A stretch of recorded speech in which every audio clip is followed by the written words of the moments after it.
Yes, bakunzi ba Innocent Musabyimana, reka nkomeze kubona bifuriza kugira ibihe byiza. Wowe umeze neza, wowe utameze neza, shima Imana kubera ko ariyo igena ibihe. Uyu munsi ushobora kuba umeze neza, ejo bikanga. Nejo bishobora kuba byaba bimeze nabi, ejo bikamera neza, niko isi duteyemo imeze. Uyu munsi rero nasuye Innocent Musabyimana, dufata nka professeur. Wiriwe neza. Amakuru teacher.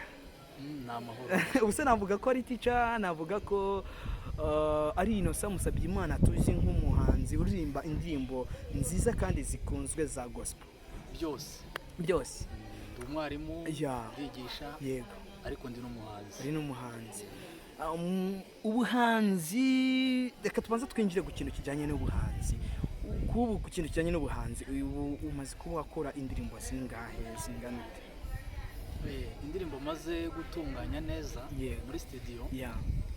Umaze kugira mu ndirimbo zigera mu 9. Izo maze gukorera amashusho ntabwo ari nyinshi. Ni indirimbo zigera nko muri 4. Nk'ubu nk'indirimbo wakoze koko muze ndirimbo umunani tubwiye? Mu ndirimbo 8 waba warakoze, ni ihe ndirimbo yaba yarakunzwe ku buryo nawe wici ukavuga ati cyakoza nkoze indirimbo? Ni indirimbo mperutse gukora yitwa Pasika Ntagatifu. Pasika Ntagatifu. Sa nk'uduha kapela cyangwa se uduhe kw'iyo ndirimbo dukomeze. Ndabaririmbiraho refure yayo. Yego. Cyangwa se agace gatoya. Yego. Yazutse, haleluya, haleluya, haleluya, haleluya, haleluya, Kristo yazutse, yazutse, yatsinze urupfu, haleluya ni muzima, haleluya ni muzima, haleluya, Kristo yazutse, haleluya. Jeje, rero nkuko mubyumva rero uwo ni Musabyimana Innocent cyangwa se Innocent, n'umuhanzi uririmba indirimbo za gospel. Mbese urumva ko ibintu abasha kuba yabyinjiramo neza. Hahandi twamusuye, noneho twamusuye aho akorera akazi ke k'ubwarimu. Hanyuma indirimbo ufite utubwiye ngo iyi yitwa ngo iki? Yitwa Pasika Ntagatifu. Pasika Ntagatifu. N'indirimbo numva yarakunzwe cyane. Ubwo wenda reka twinjire ku cy'ubuhanzi d'abord, aba ari cyo twinjiraho. Muzike uyikora gute? Tuvuge ngo bigutwara izihe mbaraga kuba wakora muzike? Bigutwara imbaraga bwoko ki? Ese ari na audio, ari na video, icyo wabonye kigutwara imbaraga cyane? Ese audio igutwara budget ingana gute? Video igutwara budget ingana gute? Okay, urakoze cyane. Reka mpere kuguhanga indirimbo. Yego. Twita guhanga indirimbo.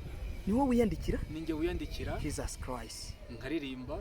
My God. Byanaba ngombwa nkanicurangira. Really? Izo mpano zose urazifite? Ntabwo navuga ngo ndazifite 100%. Ariko nziyumvamo.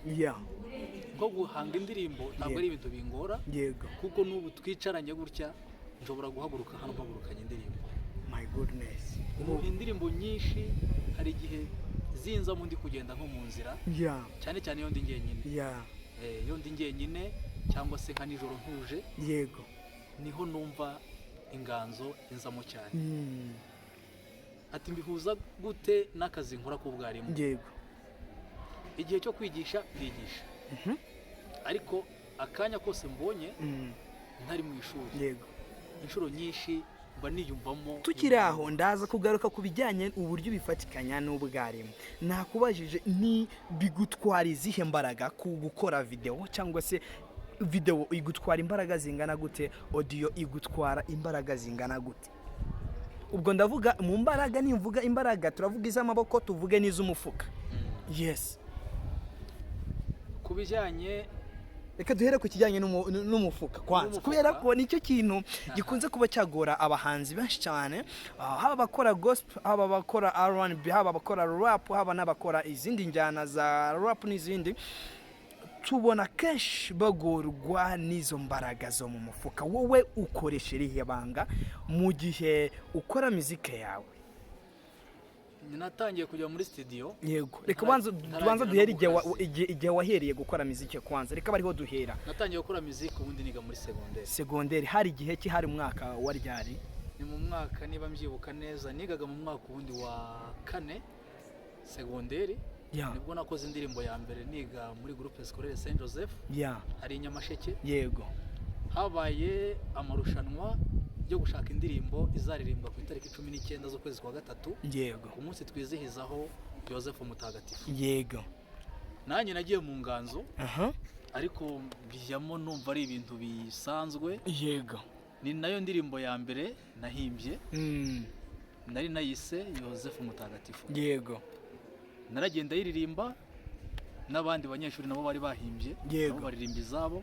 Birangira indirimbo nahimbye ariyo batoranije kugira ngo izaperezantwe umunsi mukuru. Yego. Nicyo gihe nabonye ko mu by'ukuri nshobora kuba nifitemo impano y'ubuhanzi.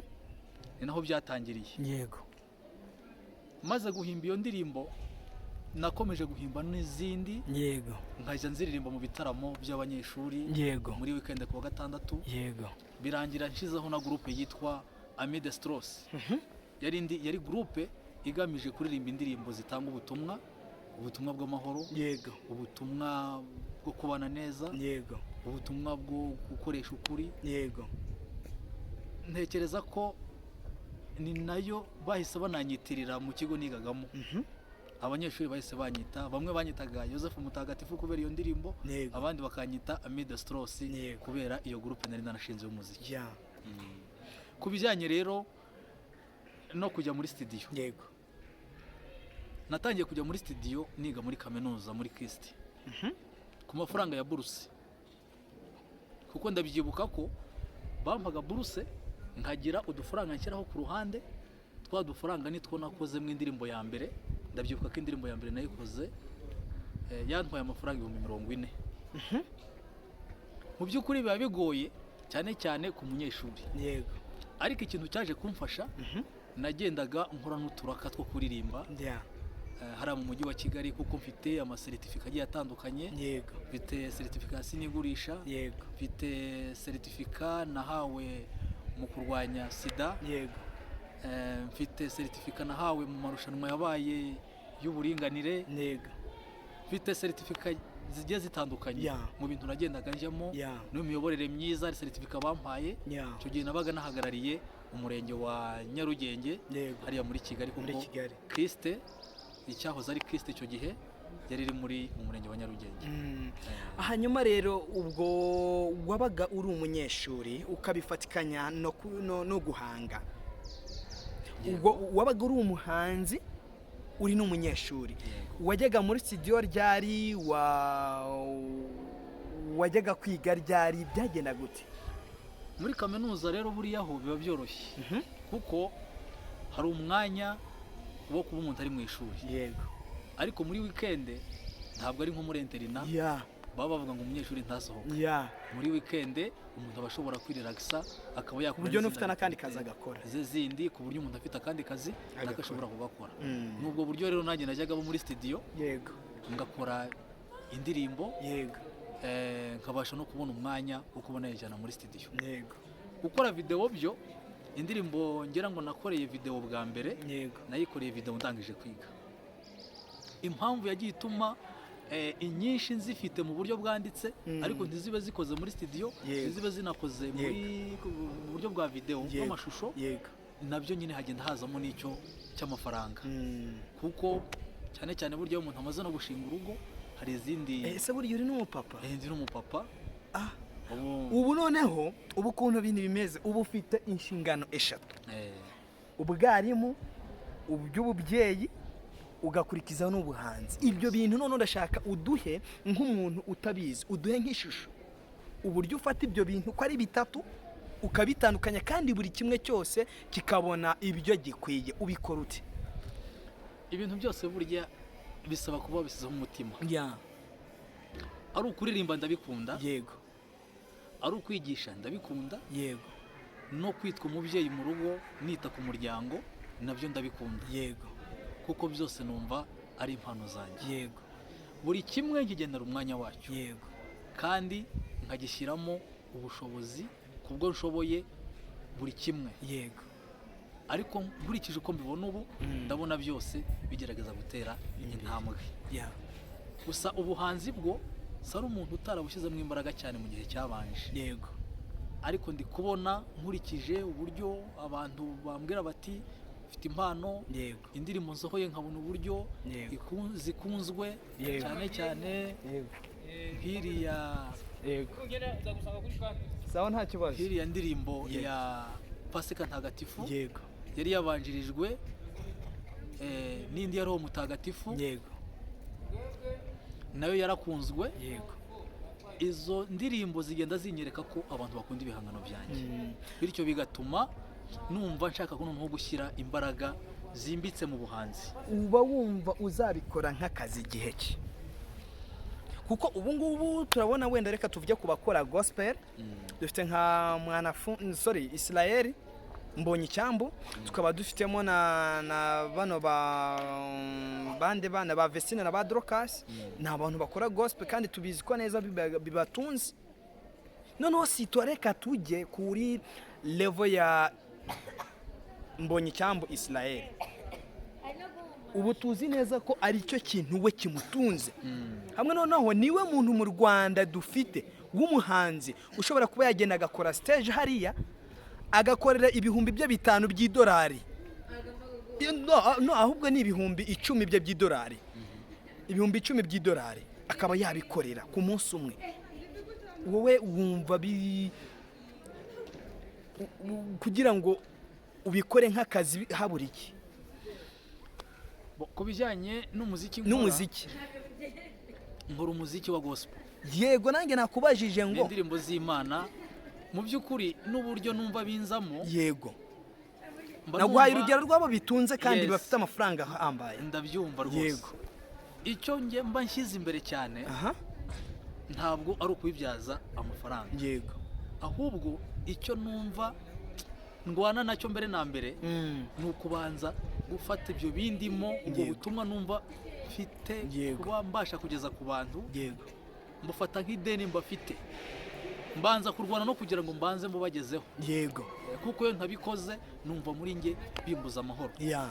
Ntabwo mvuze ko bitazagera ku rwego rw'uko bishobora kubyara amafaranga. Yego. Kuko burya keza karigura. Yego. Mpamya ko uko nkomeza kubikora ninkomeza kubinoza kandi ndakomeza gukora ibyo abantu bakunda, nabo bazagenda babishyigikira babishyiramo amafaranga. Ndabyizeye. Icyo nsabwa ni ugukora ibintu byiza kandi nkagerageza kubikora ari byinshi. Noneho abantu babikunda byanze bikunze bazaba benshi. Akeza karigura bazaba benshi ubundi n'amafaranga aboneka. Hanyuma reka tujye noneho gukijyanye n'ubwarimu. Watubwiye uburyo ubuhanzi ubukora n'uburyo uwandika indirimbo ni wowe uziyandikira. Icyo ugomba nuko ujya muri studio ukajya kuri recordinga. Wowe nicyo ukora. Ukoresha imbaraga zivuye hehe ntacyo kubaje ariko nturakinsubiza. Amafaranga ushoramo nta wundi muntu uguha support ahubwo ni wowe ubyikorera byose kuva ni wowe wimenyera ngo ndi recordinga ndagira ate ndandika byose nta management ufite. Nta management kugeza ubu ndagira. Yego. Ubu nta manager mfite. Yego. Amafaranga nyakura mu kazi nkora ku kwigisha. Yego. Hari n'uburyo mbona utundi tokaziyo ku ruhande. Yego. Ushobora kumpa amafaranga ariko natwo dufitanye isano no kwigisha. Yego. Hari n'udushinga nshobora gukora ku ruhande nanone. Yego. Ko mu buzima busanzwe dushobora kumpa ku mafaranga. Yego. Ariko igihe cyose mba numva ngubana no kugira ngo impano indimo cyangwa se ubutumwa bundimo bugeze ku bantu kuko ntago ari ubwanjye buba bungenewe. Niyo mpamvu ngerageza no gukora kuri izo mpande ngura amafaranga nubwo ataba ari mu buhanzi nyakura. Ariko nzi ko iyo mbashije kugeza ikindi ku mutima ku bantu bituma nanjye numva ubuzima buryoheye kandi nkumva mfite n'agaciro muri sosiyete kuko nanjye hari icyo mariye abantu. hanyuma noneho ubwo dusoje ku bijyanye n'umufuka, hanyuma ubwarimu n'ubuhanzi n'urugo ubitandukanya gute? Ubwarimu, ubuhanzi n'urugo ubitandukanya gute ibyo bintu ko ari bitatu? Buri kimwe cyose ukibonera umwanya gute? Njye navuga ko biruzuzanya gute? Yego. Kugira ngo mbe ndi mu rugo numve nezerewe, yego, nuko mbona nabashije kumva naririmba. Yego. Kugira ngo akazi kanjye ko kwigisha, yego, numve ndi kugakora neza, yego, no kuririmba, yego, nabyo nuko mbibonera umwanya wo kugira ngo numve nakirelakisa bijyanye no kuririmba, kuko niyo hobby yanjye. Yego. Kuririmba. Yego. Bifite aho bihurira rero. Yego. Kimwe cyunganira ikindi kugira ngo ikindi kibashe kugenda neza. Voilà. Ndumva njyewe ndimo nderekeza ku musozo, hari utubazo ngiye kugenda ntubaza duke kugira ngo dusoze ikiganiro. Wenda uwashaka ibihangano byawe yabisanga he? Urakoze cyane. Mfite urubuga rwa channel yanjye rwitwa Innocent Musabyimana, nayo mazina yanjye. Yego. Wandikamo Innocent Musabyimana, ubundi ugahita ubona ibihangano byose biri kuri iyo channel yanjye. Ikindi nsa nkaho nkubaza, muzike uyikorera mu kahe karere? Studio urikodingiramo, reka bari cyo maze kukubaza. Studio nkoreramo ubu ni studio z'i Kigali. Yego. Studio z'i Kigali nizo ndi gukoresha. Nizo ukorera. Wari uzi ko ariko nta ni Rusizi zihari? Ntabwo ndabasha gukorera muri studio y'Urusizi. Yego. Kuko urabona umuziki nkora, yego, ni wa musique catholique hanini. Yego. Musique catholique rero hari igihe usanga aba producers benshi, yego, batashobora kuyinoza neza, kuko hari igihe biba bisaba ngo umuntu wese na solfège.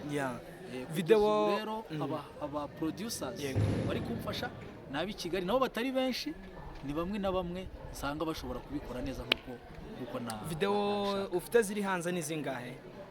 Video z'indirimbo? Yego. Izo maze gukora navuga, yego, zigerageza kuba zinoze. Yego. Mu by'ukuri ni nka video enye. Mu ndirimbo 8 ubwo hasigaye izindi enye utari wakorera amashusho. Izo mfite zo gukora zo ni nyinshi. Izo nakoreye audio mu buryo navuga bukoze neza, ni indirimbo 8. Izo maze gukorera amashusho ni indirimbo enye. Ndumva ikiganiro twagisoreza ahangaha. Njye mwumvaga kuri Mike ndacyari Edouard de Vibration. Reka mbashimire kuba twakomeza kugira ibihe byiza, nkomeza kukubwira ati reba aho iki kiganiro cyasohokeye, kanda share, kanda subscribe, share and comment, kuko comment ziratwubaka. Iyo mutubwiye ngo ibintu byagenze gutya biba byiza kurushaho. Reka mbifurize kugira ibihe byiza. Salam shalom. Right.